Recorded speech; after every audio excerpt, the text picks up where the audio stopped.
এই দেশটাকে পরিণত করার জন্য তারা পায়তারা করছে।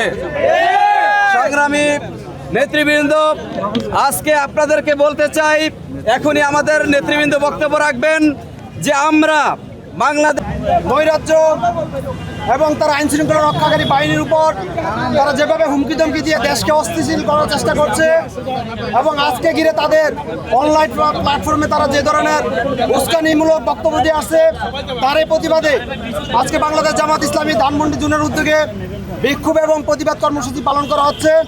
আজকের এই প্রতিবাদ কর্মসূচির শুরুতেই আমাদের উদ্দেশ্যে বক্তব্য রাখবেন হাজারীবাগ উত্তর থানা সম্মানিত আমির আমাদের সকলের শ্রদ্ধেয় মাহফুজুর রহমান ভাই।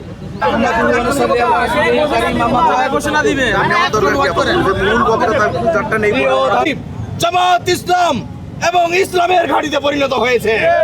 আমরা এই ধানমন্ডি থেকে জানিয়ে দিতে চাই, আর কোনোদিন আওয়ামী লীগ ফিরে আসবে না, আর কোনোদিন স্বৈরাচার ফিরে আসবে না।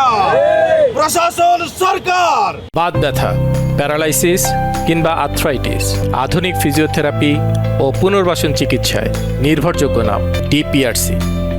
এবং আমাদের পার্শ্ববর্তী ষড়যন্ত্রকারী দেশ মোদী সরকার যতই পরিকল্পনা করুক, তাদের এই পরিকল্পনা এই ধানমন্ডিবাসী, ঢাকাবাসী, সারা দেশবাসী দুলিশ্বাস করে দেবে ইনশাআল্লাহ। এজন্য আমি সংক্ষিপ্ত পরিসরে এই এলাকাবাসীর পক্ষ থেকে জানিয়ে দিতে চাই, অবিলম্বে হাসিনা এবং তার দোষরদেরকে ফিরিয়ে এনে ফাঁসির রায় কার্যকর করতে হবে। এই বাংলাদেশকে বিশৃঙ্খলা করার জন্য ন্যস্ত হয়ে গেছে। আমরা এই দিনে এই সিদ্ধান্ত নিতে চাই, এই বাংলাদেশে কোন অবস্থায় আর আওয়ামী লীগ ফিরে আসবে না।